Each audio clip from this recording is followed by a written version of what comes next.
Muallimlarnimi tanqidlashga bo'lamdi. Qizimni azaldan har qanday ishda boshqalarni do'rimay, mustaqil fikr qilishga ilhomlantirib kelgan edik. Bu qizimga singdirib kelayotgan izchil va ixlosmand odam bo'lish haqidagi tarbiyamiz bilan tumurda albatta. Qizimni har qanday shayga boshqalarning ideyasi yoki odati bo'yicha emas, balki samimiy va astoydil muomala qilishni o'rgatganligimiz amaliyotda uningda tanqidiy angni yetildirish uchundir. Qizim boshlang'ich maktabning 5-chi yilida o'qiyotgan chog'lar edi. İdeviy axloq darsligidagi nima uchun yashanganlarni hurmat qilamiz degan savolga muallim qiron chog'da vatanga to'kib qo'shganlik uchun deb javob beribdi. Ammo qizim uyda bu haqda gap bo'lganda muallimning javobiga boshqacha fikrda ekanligini ifodalab, biroq yashanganlarning ba'zilari yosh vaqtida o'g'irlik qilgan tursa, dedi. Qizimning nazarda tutqini o'z vaqtida to'kpi yaratgan, hurmatga loyiq pishqadamlardan boshqa qiron chog'larida noyshoin ishlarni qilgan ba'zi bir pishqadamlar edi. Meningcha undaq ishlar hozirga kelganda yoshlanib, jamiyatdagi oddiy puhralar to'piga, bo'libmi ojizlar to'piga qo'shildi. Shunga ularni hurmat qilishimiz kerak. Ammo qizim tag'i kichik bo'lg'achqa, neri berisini o'ylab yurmayla, muallimning javobi o'rinliq bo'lmadi deb o'ylagan edi. Qizimning bu xil mijozini bekli yaxshi ko'ratdim. Chunki u kichikkina turibla kishilar orasida uzundan buyon shakllanib qolgan manfaatchilik ideyasidan halqib, masalalarni insoniyatga o'rtaq bo'lgan g'amxo'rlik va yesdoshlik tuyg'usi bilan analiz qilishni o'rganishni boshlagan edi. Bu maqtashga arziydigan ish albatta. Shunga qizim bilan muallimning ashu javobi to'g'riliq gumur-mung'ur paranglashib, uning o'ylaganlarini muayyanlashtirish bilan birga munolarni tushundirdim. Başqalarını hürmetləş qandaqdır bir qaqqa bir qaq to'g'ri keladigan so'da emas, balki eng tüpki adami pozitsiya. Ammo hurmatni o'xshamagan qatlamlarga ayrildi. Şoň jamiyat va davlatga to'kib qo'shganlarni albatta hurmatlashimiz, qadrlashimiz kerak. Jinoyatchilarmi odam bo'lganligi uchun eng aqalli hurmatdan bahramon bo'lish lozim. Hatto hayvonlarmi shundoq. Qizimni azaldan har qanday ishda boshqalarni do'rmay, mustaqil fikr qilishga ilhomlantirib kelgan edik. Bu qizimga singdirib kelayotgan rostchil va ixlosmand odam bo'lish haqidagi tarbiyamiz bilan tumurdash albatta. Qizimni har qanday shayga boshqalarning ideyasi bilan yoki odati bo'yicha emas, balki samimiy va astoydil muomala qilishni o'rgatganligimiz amaliyotda uningda tanqidiy ideyani yetildirish uchundir. Ba'zilar mundaq qaraydi. Tanqidiy ruh insoniyat madaniyatining muhim bir belgisi. Tabiat dunyosi bilan insoniyat jamiyatining taraqqiyoti uzoq so'zilgan tanqid jarayonidir. Darwinning turlarning tadrijiy taraqqiyoti nazariyasidan ma'lumki, jonliqlar o'z-o'ziga bo'lgan to'xtovsiz tanqid davomida uzluksiz rivojlanib boradi. Yevropa ma'rif sohasi bolalarda tanqidiy tafakkur iqtidorini yetildirishga borgan-sari ahamiyat beryotidi. Chunki ular tanqidiy tafakkur bolalardagi o'rganishning ayrilmas bir qismi. Shundaqla masalani hal qilish xususdagi tafakkurning negizlik asoslaridan deb qaraydi. Bolalarda tanqid ingini yetildirish ma'rifning bir muhim vazifasi. Bolalarda bo'libmi boshlang'ich maktab bolalarida tanqid ingini yetildirishda ularning yangi qarashlarni o'tirib qo'yishni talab qilish hojatsiz. Oldi bilan ularda ko'ngildagini bayon qilish dadilligini yetildirish lozim. Buning eng tipik usuli bolalarni muallimning fikrlari haqida gumonini o'tirib qo'yishga ilhomlantirish. Muallim bolalar tunji uchratgan nopuz egisi bo'lganligi uchun bolalar uni tabiiy hurmatlaydi va uningdan hiyiqidi. Shunga ota-onalar kundalik turmushda bo'ladigan qisman hodislar haqidagi pozitsiyasini ifodalash orqali bolalarga muallimni hurmatlash bilan birga uni bolalar bilan baravar o'rindagi odam deb tunish, muallimdan ziyoda qo'rqmaslik, uningga qarg'ulachi chiqinmaslik, muallimning ketkizib qo'ygan yerlarini bayqagan hamon uni muallimning o'ziga yuraklik aytishni o'rgatish lozim. Bir savolishim bunday bir ishni deb begaydi. Uning o'g'li boshlang'ich maktabning 2-yiliga chiqqanda til adabiyot muallimi almashibdi. Ilgirki til adabiyot muallimi er ekan to'q, yangi kelgani ayol muallim ekan. U ayol muallim 1-soatlik darsda bolalarning ko'z tush iqtidorini uyg'otish maqsadida bolalarga ilgirki muallim bilan o'zining farqini so'ziltibdi. Bolalar taraf-tarafdan so'zib o'ldiribdi. Burungi muallimning chech qisqa edi, sizning uzun ekan. Burungi muallim badam qapoq edi, siz qo'sh qapoq ekansiz. Burungi muallimning ko'zoynagi yo'q edi, siz ko'zoynak taqaydi ekansiz.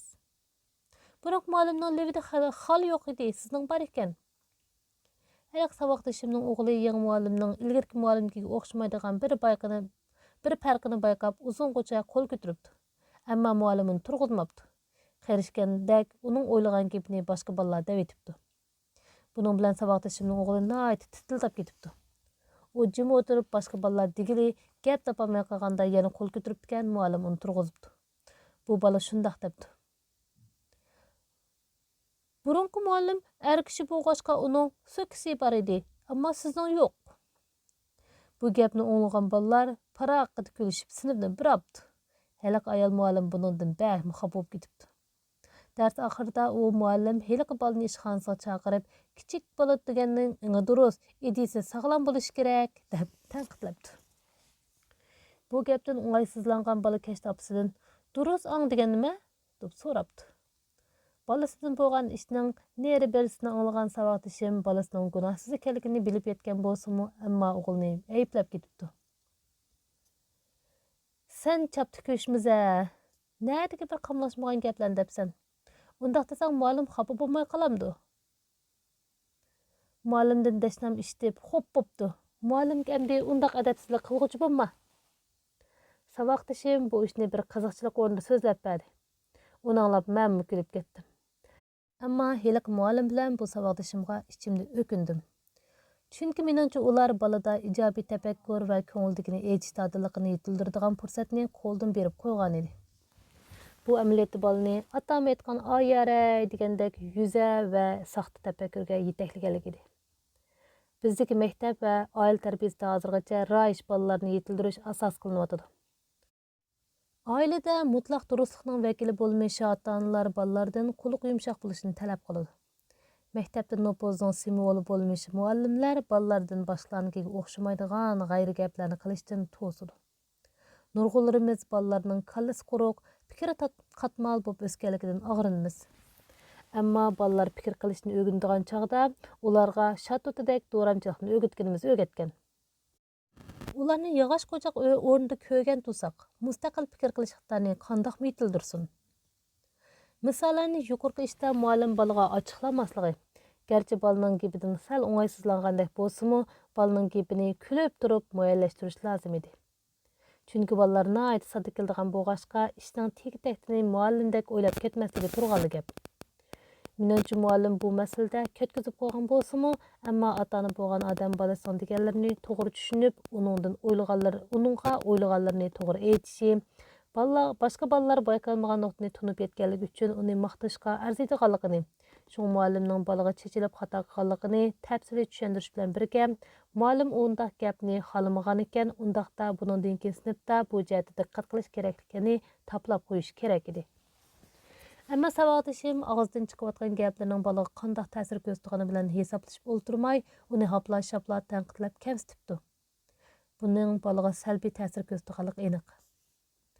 Uning boshlang'ich maktabning 4-yilida o'qiydigan o'g'li bir kuni muallim uyda ishlab kelinglar deb taqib bergan topshiriq qog'ozni sinfda unutib qoldi. Buning bilan u bola o'z turishliqsini binoning ostin qavatida o'ltiradigan savoqdashidan heliq topshiriq qog'ozni ochibdi va uningdan savollarni o'z peti ko'chirib shu pet ishlabdi. Kichikkina bolaga nisbatan berilgan topshiriqni boshdan ko'chirib chiqib, andin uni ishlash albatta oson emas. Bola o'zining sinfda unutib qolgan topshiriqni nima bo'lmasin vaqtida ishlayotganiga bakmi xushal bo'ldi. Hatto muallim meni buning uchun maqtab ketadi deb o'ylabdi. Ammo kim bilsin, ertasi kechda bola uyga qaytib kelganda onasini ko'ribla yig'lab ketibdi. Aslida muallim u bolaga topshiriq qog'ozining o'ziga ishlanmagani hisob emas, boshqadan ishlaysan degan ekan. Ammo bu gap bolaning kallasidan o'tmabdi. Shunga muallim uni ishxonasiga chaqirib chiqib, qaytadan ishlasang ishlading, bo'lmasa kechda uyga ketkizmayman debdi. Ilojsiz qolgan bola topshiriqni yig'lab o'tirib ishlabdi. Bolaning bu holini ko'rib terikkan muallim, "At anan kelib men bilan ko'rishsin" deb do'q qilibdi. Atsiylik ana bolasini yetlab muallimning ishxonasiga kiribdi. Muallim uningga "Bolangizning berilgan o'lchamlik topshiriqni sinfda unutib qolganining o'zi xato. Shunga bolani undaq unutqoqligini tashlasin degan niyatda jazoladim. Uning ustiga bola topshiriqni qaytalab ishlasa xapuqti kelib oldi-da. Bu bolangizga yaxshi emasmi?" debdi. Heliq ayol muallimning gapiga ancha qoyil bo'lmagan bo'lsa-mu, uning bilan ner ber deyishib o'tirmayli muallimga rahmat ta'zim etib uyga qaytib ketdi. Ammo bola yana nihoyat parishon ko'ringidek. Buni ko'rib, u ayol bolasiga mundaq deb tarbiya qilibdi. Muallimingmi to'g'ri deydi, bolam. Biror qatim jazolansang, keyin undaq bexaslik qilmaydigan bo'lsan. Demisimi topshiriqni qayta bir qatim ishlab chiqsang, esingda qoldi. Muallim gunda batnima, umusang yaxshi bo'lsin deb shunda qilganda. Bu ayol garchi bolasiga muallimnikiga o'xshash gaplar bilan tasalli bergan bo'lsa-mu, bolasining yenilmayislanib o'tirganligini ko'rib yuragi etishibdi va o'zining to'g'ri qilgan qilmaganligini bilmay oxiri mendan maslahat olgan ekan. Qanday qilsam bo'lar deb so'radi u ayol mendan.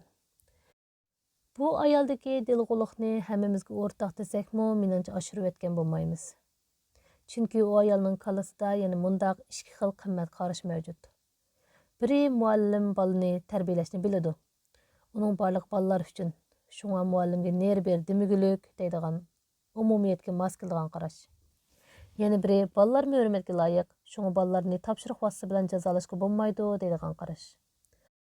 Ammo u ayol kallasidagi bu ikki xil qimmat qarashi bir-biriga zid kelib qolgan hamon birinchisini tanlagan.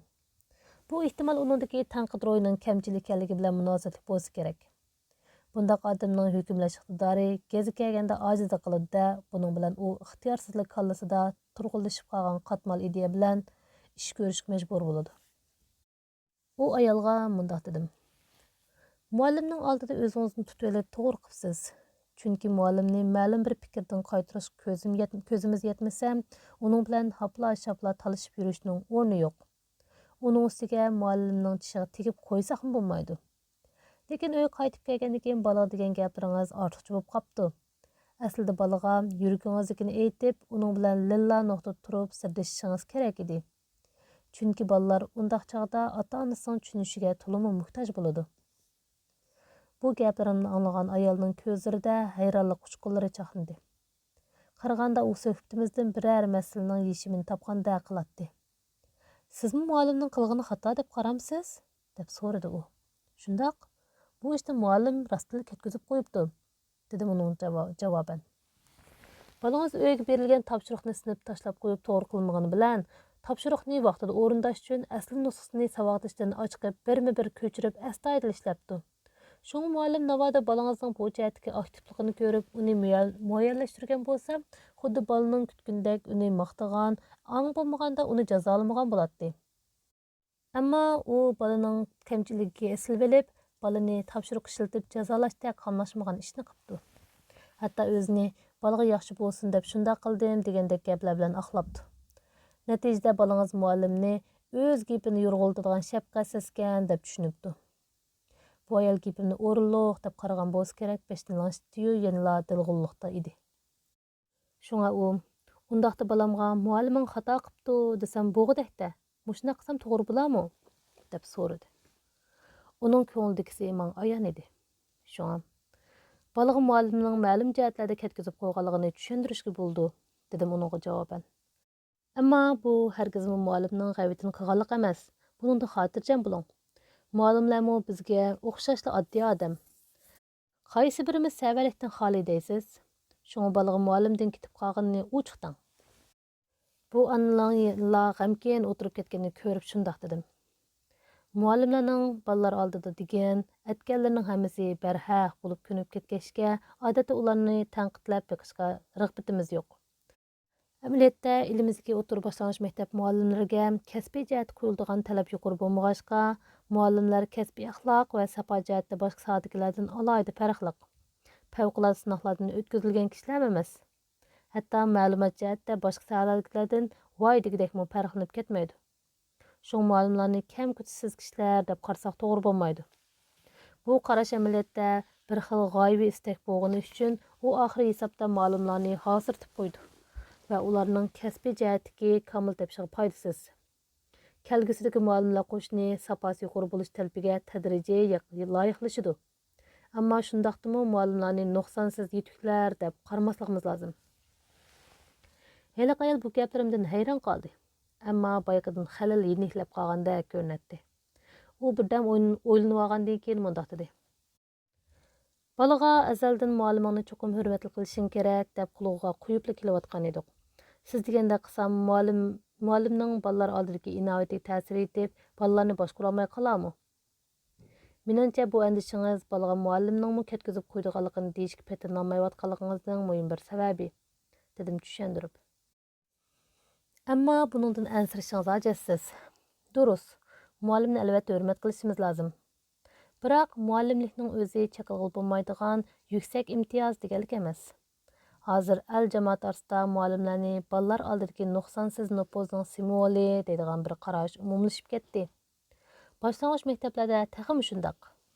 Shunga boshlang'ich maktab muallimlari bilan o'quvchilar orasidagi munosabatni kuchliklar bilan ojizlar, boshqa o'quvchilar bilan bo'ysunquvchilar, bilimliklar bilan bilimsizliklar va to'g'ri bilan xato o'rtasidagi munosabat deb qaraydigan radikallarcha ideya mavjud. Bu butunlay xato. Uning ustiga mushxul qarashning o'zi bilim muallimlarning bolalar oldidagi hurmatiga nuqson yetkazib qo'ydi. O'ylamamsiz, kimmi birovning odamni qo'rindirib, beorom qildigan nupozga chin dildan hurmat qildi deysiz. Shunga muallimning ketkizib qo'ygan yerlarini bolalarning samiga selib qo'yish muallimga hurmatsizlik qilganlik emas, balki bolalarga har qanday nupozni gumoniy nazar bilan kuzatib beqishga jur'at qilishni o'rgatish. Bolalarni ish uqmaydigan chaptikashlar deb qarasak bo'lmaydi. Ularni boshqarishni bilsaklar, bolalardan osmonga pichoq otadigan qiliqsizlar, boshlarni hurmat qilmaydigan adabsizlar hargiz chiqmaydi. Amaliyotda bolalar nihoyat oq ko'ngil keladigan bo'lg'achqa, ular muallimni aslida cho'ng bildi va hurmatlaydi. Shunga bolalarni bu jihatda qing'ir yo'lga boshlab qo'ymasaqlar, ular o'zlarining tabiiy tuyg'usiga tayanib durust yo'lni tepib mengayverdi. Ularning hurmatiga sazovar bo'lgan biror muallimga bo'lgan hurmat ikromini to'sib qolg'im bo'lmaydi. Bu gaplarim hiliq ayolga xili ta'sir qildi o'g'ay, u mundaq so'radi. Endi qanday qilishim kerak? Bu ishni bola qanday desam obdan bo'la? Navoda bu ishga men yo'l qilib qolgan bo'lsam mundaq qilatdim, dedim gapning po'skalasini aytib. Muallim bilan sirdosh imkoniyatining borlig'i ko'zim yetsa, oldi bilan uningga o'ylaganlarimni o'dillay aytatdim. Chunki bolalarga topshiriqni qayta ishlatkizib jazolasa, texim puxta o'rganadigan bo'ladi deydigan mantiqining puttirab turolmaydiganligini, bola o'zi bezor bo'lgan chog'da topshiriqni qayta ishlatkizishning hatto uni o'rganmay o'ynag'in deb qo'yayotganda yomon oqibat keladiganligini yaxshi niyat bilan tushuntirish menimcha bolalarning qo'lidan kelmaydi. Uning ustiga ota-onalarning fikriga quloq soladigan oq ko'ngil muallimlar oz emas. Navoda muallim bilan sirdosh imkoniyati bo'lmasa, uningga lam deb eg'iz ochmang. Eng yaxshisi muallimlar hargiz qizirishib qolmang. Ammo qandoqlik bo'lmasin, bola bilan yuzturan paranglashib beqing. Ota-onalarning hammasi bolalar bilan muңdishishga intiladigan bo'lg'achqa, bu gaplarimni anglagan hiliq ayolning ko'zida umid uchqunlari chaqnadi. Balani biror ishning tegi-takini tushunib olishga yoki biror fikrni anqirib olishiga yetaklamoqchi bo'lganingizda, eng yaxshisi boladan savol so'rab, javob olish usulini qo'llanib beqing, dedim gapimni davomlashtirib. Bolalar ota-onasining yetakchiligida o'ylaganlarini aytib, o'y fikrini ro'slay olsa, buning unumi bolaga udul qoida so'zlagandan yaxshi bo'ladi. Mush ishni misol qilayli.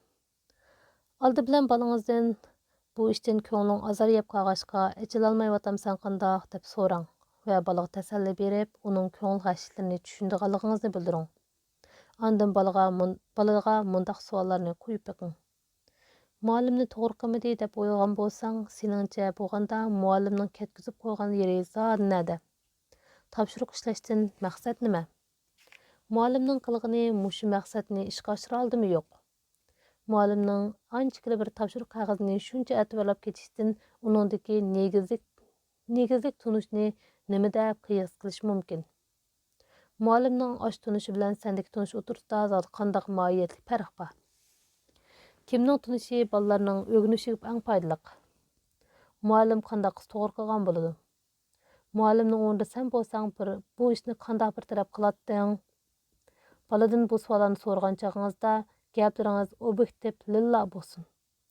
Hargiz hayajoningizni aralashtirib qo'ymang. Bola bilan sirdoshishda nishonni muallimga emas, masalaning o'ziga qarating. Qisqasi, bola savol-javob shaklidagi bu suhbatdan bu ishning negizlik sababkori muallimning ideyasidagi nuqson ekanligini, shunga muallimning topshiriqni qayta ishlash pozitsiyasini rad qilishga, buningdan keyin shundoq ishni takrorlanib qolsa, muallimga dadillik bilan yo'q deyishga bo'ladiganligini tushunib yetsin. Heliq ayolning ko'ngli xali yurib qolg'achqa, ha deb beshini langshitdi. Shundaqdimi uningda yanala ig'ir dilg'uluq baldek qiladi. Maktabning boshqurishi bəhli qattiq, dedi u. Muallim balalarni urib tilmagani bilan navoda muallimning tishiga tuyib qo'ysam, keyin balamni putilib yetarmikin deb ansirayman. Durus, muallimning dastlabda bu ishni ko'ngliga oldiganligi aniq, dedim u ayolga tushundirib. Ammo o'tib ketgan ishqa mushtumdak bola bilan o'zang so'qishtirib yurishi notayin. Navoda muallim ish tarliq qilib baladan o'ch olmoqchi bo'lgan bo'lsa, undaqda darhol maktabga berib, imkon bor ishkisini yarashtiring. Chunki undaq odamlar qiliqsiz bo'lgani bilan kallasi oddiy keladi. Shunga aql ishlatib, uning bilan obdan sirdoshsangizlar ishni o'ngshab keta olasiz. Ish cho'ngib ketmagani bo'lsa, uni maktab rahbarligi deb yurmang, dedim oxirida qo'shimchilab. Chunki u maktab rahbarligi imkos qilganingizni anglasa, texmo ta'tillik qilib turib olishi mumkin. Bo'libmi oddiy odamlar boshqalarning o'zi haqida so'z cho'cha qilishini, bo'libmi boshqalarning chiqimi bilan rahbarlarning og'ziga chiqib qolishini hargiz xohlamaydi. Heliq ayol rozimanlik bilan boshlangishdi. Men mush gaplarim bu anaga tirikchilik bo'lsin nafaskan degan umidda uningga qarab kulimsirdim. Muallimlik hurmatga loyiq kasb. Shunga bolalarga muallimni hurmatlashni o'rgatish kerak. Ammo buningda hargizmi qarg'ulachi ish ko'rishga bo'lmaydi.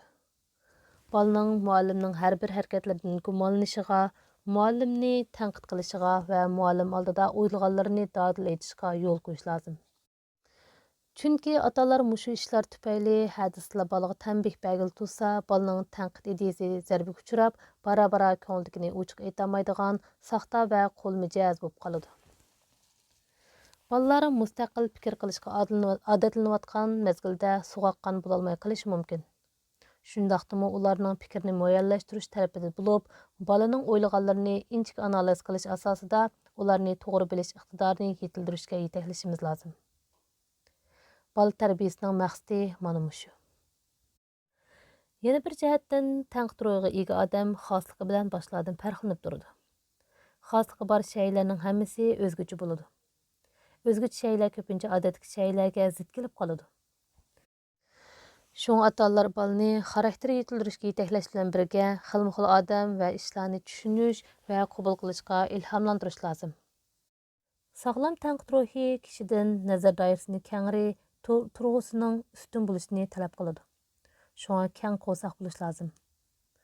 Amerikalik pedagog Devi mundaq deydi. Aqliy jihatga hurlik abadiy ko'rs tushmaydigan yegona hurlikdir. Devining bu bir cümle sözü bizga ideviy jihatdagi mustaqillik va hurlikning naqadar muhim ekanligini, shundaqla odam aqliyatiga hargizmi bo'yin to'ruq selishga bo'lmaydiganligidan bishorat beradi. Shunga ota-onalar va muallimlar bu bir cümle so'zining tiran ma'nosi ustida cho'nqur o'ylanishi lozim.